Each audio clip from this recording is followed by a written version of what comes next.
Saludamos hoy a Alejandra Nuño, es socióloga, consultora en crecimiento sostenible, salud y bienestar. Hola Alejandra, ¿qué tal? ¿Cómo estás? Muy buenas tardes, encantado de saludarte y verte. Hola, muy buenas tardes. Un placer para mí estar aquí con todos vosotros. Hay bastante confusión en estos momentos sobre conceptos como la gran dimisión, que parece que está más acotado al mercado americano, y la renuncia silenciosa, concepto que sí que se va abriendo poco a poco paso en países europeos y en concreto en España. ¿Cómo podríamos definir ambos fenómenos? ¿Cuáles son las diferencias?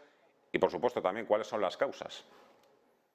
Bueno, a ver, tú me dices, porque no quiero entrar en mucha teoría, pero bueno, la renuncia, la gran resignación que la vimos, tuvo un proceso de aceleración sobre todo a partir del 2020, se inició en Estados Unidos y el primero que se refirió a ella como tal, con esta definición, fue el profesor tejano Anthony Clough. Y de repente, ¿no?, veíamos desde el 20, insisto, al 20, bueno, hasta nuestros días, y con especial énfasis en las sociedades anglosajonas, veíamos cómo de repente había un éxodo de trabajadores que, sin tener un plan B, se iban de sus trabajos. Y lo hacían por 4 grandes razones. Probablemente prueba directa de la pandemia. La primera era por un tema de conciliación, lo cual me parece bastante significativo. La segunda por temas económicos, que no es ningún baladí teniendo en cuenta, y estaba escuchando ahora los datos de la bolsa. La tercera porque, bueno, también a raíz de la pandemia vimos un auge de lo que se denomina el yo, es decir, muchos fueron las personas que se dieron cuenta, ¿no?, cuando salían a esos balcones, se dieron cuenta que había un mundo de oportunidades, y gracias a la economía colaborativa, especialmente por la digitalización y por la tecnología, pues muchos fueron los profesionales que empezaron en esa reorganización de prioridades de vida, se dieron cuenta que quizás podían trabajar de otra forma, que podían diseñar sus estructuras laborales, incluso vivir fuera de las grandes urbes e irse a otras zonas, a una diversidad geográfica, al menos en España, que la tenemos y que tanto hablamos de esa España vaciada. Entonces, principales razones fueron esas, pero la cuarta, Fernando, y que me llama profundamente la atención de cara a la gran resignación, y que decía este profesor tejano, es porque sufrían, ¿no?, muchas personas dejaban su puesto laboral porque sentían que su entorno laboral era dañino, es decir, tóxico, y que les hacía daño en términos de salud mental o física, es decir, les producía una gran desafección. Y eso fue principalmente, y a día de hoy todavía, el fenómeno de la gran resignación, que, como digo, es más común en mercados como puede ser el americano o en Reino Unido. Quizás en España mucho menos. ¿Por qué? Porque, para empezar, estamos hablando de un mercado mucho más flexible y con índices de paro mucho más, bueno, no tiene nada que ver, estamos hablando de un mercado que roza el 4% de paro. El quiet quitting, o la renuncia silenciosa, lo que trata es de que, bueno, uno no deja su puesto laboral, pero sí hace lo mínimo posible para no ser despedido. Bueno, ambos yo diría que son sujeto de esa desafección y del no sentirse pues contentos, por decirlo de alguna forma. Me parece bastante boba la palabra contentos en el entorno laboral. En todo caso, una pérdida extraordinaria tanto para empresa como para sociedad, como por supuesto para las personas.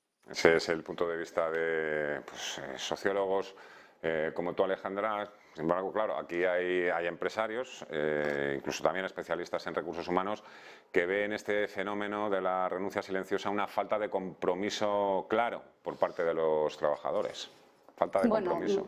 Mira, damos datos y quizás me voy a ir un poco por las ramas, pero datos son los siguientes. En España ahora mismo, esto salió hace unas semanas, a finales de agosto, tenemos la mayor tasa de pluriempleo, tal cual, 547.800 españoles a día de hoy tienen 2 trabajos, y los tienen por razones, una de conciliación y la segunda porque no llegan a fin de mes. Otro dato, la OMS, ¿no?, la Organización Organización Mundial de la Salud. El 75% de los trabajadores a nivel mundial están pensando ahora mismo en dejar sus trabajos o al menos en querer cambiar su trabajo. Otro dato, en España somos el mayor consumidor de antidepresivos de toda la Unión Europea, con un pico de consumo de un 6% de incremento en el 2021. ¿Qué quiero decir? Y muchas de las razones por las que se consumen a diario, 2,5 millones de españoles consumen a diario psicofármacos ahora mismo, lo hacen, entre otras cosas, porque sienten desafección. Es decir, ¿qué quiero decir con todo esto? Que además me considero muy positiva, pero quiero decir con esto que algo está pasando. O sea, en la sociedad estamos viendo un cambio de paradigma, un cambio de valores, un cambio de paradigma productivo. Está claro que la pandemia, y a día de hoy, ¿no? Y tras la pandemia, no es suficiente holgura la que necesitamos estructuralmente las empresas para soportar los embistes o bien del medio ambiente o los propios embistes de la humanidad. Por tanto, como puede ser, ¿no? la guerra de Ucrania.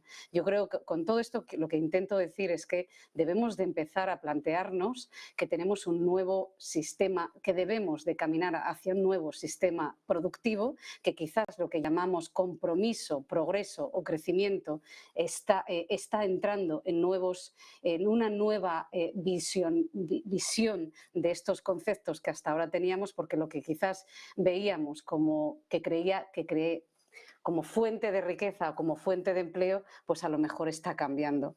Es decir, para mí hay todo un cambio social que por supuesto afecta a la praxis empresarial. Entonces, bajo estos datos y bajo este clima, quizás debemos de empezar a plantearnos nuestros sistemas relacionales dentro de las compañías y de las empresas. ¿Una falta de compromiso? Bueno, yo creo que insisto que estamos ante un cambio productivo y un cambio de mentalidad y de estilo de vida, y que debemos de abogar por empresas que deben de facilitar y empoderar el autoconocimiento y que verdaderamente sean fuentes de satisfacción y de progreso. No, la cuestión le iba a preguntar un poco por dónde pueden ir las claves, porque le iba a preguntar también si esto es un fenómeno pasajero o es un cambio muchísimo más importante. Ya nos lo ha aclarado, claro. Ahora llega el momento también, de una vez de que estamos identificando un problema para la productividad y el mercado laboral español, en el que yo creo que aquí todos pierden, nadie gana, pierden las empresas, pierden los trabajadores.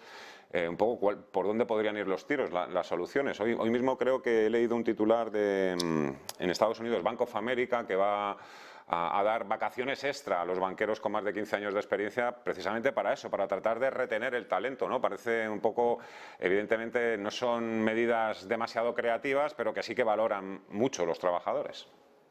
Bueno, yo creo que todos, ¿no? Tanto trabajadores más senior o trabajadores más jóvenes, lo que sí insisto, es que estamos ante un nuevo sistema de vida y productivo. Y para mí, fíjate, cuando decimos que tenemos una grandísima dificultad para retener, que me odio esa palabra, pero bueno, para fidelizar o para entusiasmar o para comprometer especialmente a las nuevas generaciones, y de ahí, ¿no?, esa renuncia silenciosa, yo sí creo firmemente, y más en nuestro país, que hay un diálogo conjunto que es el que tenemos que adoptar, que se llama la economía del propósito. Es decir, las compañías trascienden, y lo acabamos de ver ahora con Patagonia, trascienden en lo que es el fin económico. Una empresa es un agente de bienestar, es un agente de riqueza, que trasciende el fin económico, es decir, es fuente de capital social y fuente, por supuesto, que vive y convive no solo con la salud de las personas, sino también con el medio ambiente. Entonces, lo primero que tenemos que adoptar es buscar esos diálogos conjuntos de compromiso entre personas, gestores y empresas, ¿no? Es decir, tenemos que abogar, por eso decía lo de facilitar, por un trabajo conjunto donde cada uno de nosotros asumimos que somos agentes del cambio, pero que trabajamos en entornos laborales maduros y donde no por ello estamos en contra de sistemas de disciplina, todo lo contrario, pero yo creo que el que esto se hace así porque lo digo yo, voy a ser como muy básica, esto ya se ha acabado desde hace muchísimo tiempo. Entonces, bajo esta visión ya conjunta de que ambos, ¿no? Trabajadores, empresas, sociedad civil, estamos en un nuevo paradigma y estamos en una sociedad que camina hacia un tejido empresarial comprometido con la vida y con el bienestar de las personas y del planeta, pues yo creo que no hay nada mucho más satisfactorio que saber que cada día que te levantas, ¿no? Estás trabajando por el bien común. Para mí eso ya es un discurso que une y quita todas las barreras y que ahí ya trasciende la diversidad de todas las formas, ¿no?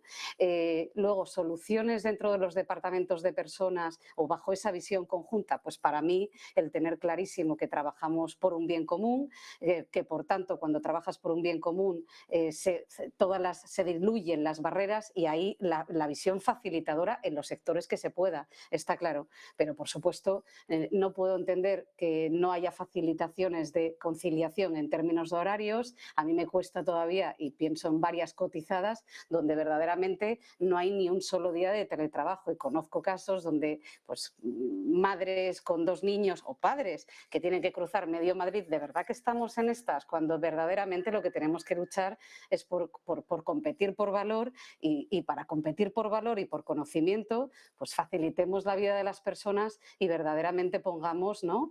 Una visión ágil y comprometida y como digo que además estamos ante un entorno donde lo único que parece que nos llegan son embistes. Así que trabajemos bajo un bien común, una visión conjunta de salud y bienestar, un compromiso de que vamos más allá y con esa visión de facilitar. Y bajo este paradigma también os diría que cosas tan sencillas, ¿no? Como el don de la palabra, la diversidad en términos que van mucho más allá de la diversidad de género, la facilitación, por supuesto, de conciliación, el empuje al intraemprendimiento como una fuente, un caudal paralelo de fuentes de innovación para organizaciones que a lo mejor no son tan fáciles de cambiar. Es decir, hay fórmulas bastante sensatas que obedecen a este empuje y que además, Fernando, no es una cuestión ya aleatoria porque toda la sociedad estructural en términos legales, financieros, incluso societarios, se está ya moviéndose hacia ese empuje y reconocimiento de las empresas comprometidas y ahí tenemos un dato que las B Corp en España tienen un 30% más de rentabilidad o han crecido un 63%. Es decir, es que no es sujeto, no es opcional. O sea, la propia Unión Europea ya ha puesto un marco legal que entre otras cosas afecta a muchas más empresas donde tienes que reportar tu capital social. Como os digo, España junto con Italia y como Francia dentro de poco va a tener una nueva figura societaria que serán las SECIC, las sociedades de beneficio e interés común. Es decir, todo el conjunto está ya trabajando, ¿no? para empujar al desarrollo equitativo y a un nuevo tejido empresarial que, como os digo, para empezar, por encima de todo, trabaja con un diálogo conjunto y una visión conjunta de que las empresas y, por tanto, las personas trabajamos todos por un bien común que se llama vida. Y, por tanto, trabajemos en coherencia con la vida porque no podemos estar pues, con cosas, con minucias como, por ejemplo, pues, conciliaciones en horarios. No sé si me he explicado con Sí, yo creo suficiente que claridad. perfectamente bien. Además, aquí está todo el mundo atento a lo que estás diciendo, porque efectivamente parece que solo importan los números, no las personas, ¿no? de carne y hueso. Y lo digo yo, que me paso todo el santo día hablando de números. Es que hay algunos datos además que has dado que me han impactado, ¿no? Lo del consumo de antidepresivos por parte de 2,5 millones de personas todos los días en este país para sobrellevar el día a día en el trabajo me parece tremendo, ¿no? Que haya que llegar un sueldo a casa a costa de que te estés fastidiando, por no usar otra palabra más fea, la salud.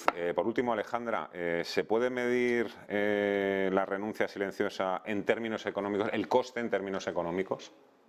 Bueno, es que tenemos varias tasas también, por ejemplo, tasas de absentismo, se miden claramente, yo os decía antes lo de medicación, para mí la desafección y entre otros vimos también, o sea, hay un tema, cuando hablamos de renuncia silenciosa, mi gran pregunta, y vimos los datos y tú decías que estáis constantemente, ¿no? Trabajando con números y con datos, pues yo creo que fue la semana pasada cuando vimos los datos de pérdida de calidad, ¿no? Que sacaba de la OCDE. Una de las grandes para mí más inquietantes situaciones que podemos estar viviendo, y especialmente en algunos sectores, ya no es la renuncia silenciosa, que es una pérdida de productividad para todos, sino es cuántas personas pueden estar en riesgo aun estando en nómina o, por ejemplo, con pensiones. Es decir, a mí lo que me preocupa profundamente, y probablemente muchos expertos y empresarios, y conozco muchas empresas que ahí, por ejemplo, están haciendo grandes trabajos, como la empresa Firma 4 en Sevilla, es cuántas personas, a pesar de tener una nómina, no van a ser capaces de poder llegar a fin de mes, pero en cosas ya súper básicas. Hablamos de la dificultad que tienen a lo mejor para poder pagar la luz o el gas este invierno. Ayer salía unos datos de Cruz Roja de la situación de gente joven. Mira, es un dato también global, pero en Los Ángeles, que es la ciudad de los Oscars, ahora mismo hay 16.000 personas que están viviendo en coches y que tienen nóminas y que tienen pensiones, pero no se pueden pagar un alquiler. Es decir, ¿cómo podemos medir la posible precariedad en la que estamos viviendo? Y te voy a decir una cosa, y aquí también me mojo muchísimo, pero quizás es que no podemos seguir, especialmente en España, con frases como con factura, sin factura, pero usted cobra por su trabajo. Yo creo que la pérdida de la cadena, la pérdida el modelo low cost daña profundamente un país que invierte en innovación, que invierte en diversidad, que invierte en talento. Es muy complejo. Entonces, lo primero que tenemos que responsabilizarnos absolutamente todos es en intentar ser conscientes de que con nuestro consumo, es decir, el consumo, lo que compro todos los días, puede ser un acto de lo político, y cómo trabajo e intentar que proveedores y trabajadores, sé que esto es muy difícil en el momento que estamos viviendo, pero hacer todo lo que esté en nuestra mano, barajando, insisto, puentes intermedios para que paulatinamente podamos trabajar con unas condiciones lo más dignas posibles, porque de lo contrario caemos en riesgos de precariedad y de exclusión social. Mira, si antes hablábamos de esas cotizadas donde alguien tiene que cruzar medio Madrid para llegar a su trabajo 5 días a la semana, yo os pregunto cómo lo harán aquellas personas que, por ejemplo, están en sectores donde literalmente a lo mejor ya no se puede pagar más, porque es lo que nos toca en cierta forma, y sin embargo tienen personas a cargo con Alzheimer o con dependencia. Es decir, es complejo, por tanto no podemos seguir diciendo con factura o sin factura, o si usted trabaja por su trabajo, si cobra por su trabajo. Seamos responsables todos en un reparto optimizado y equitativo en lo que esté en nuestras manos ahí con recursos, con el reparto de recursos y con beneficios.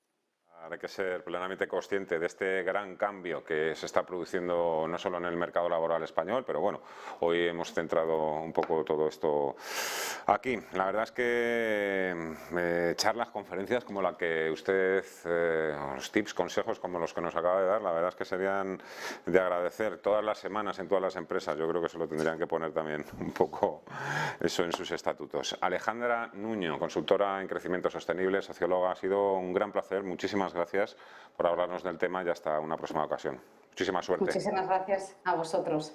Gracias. 12:40 de la tarde.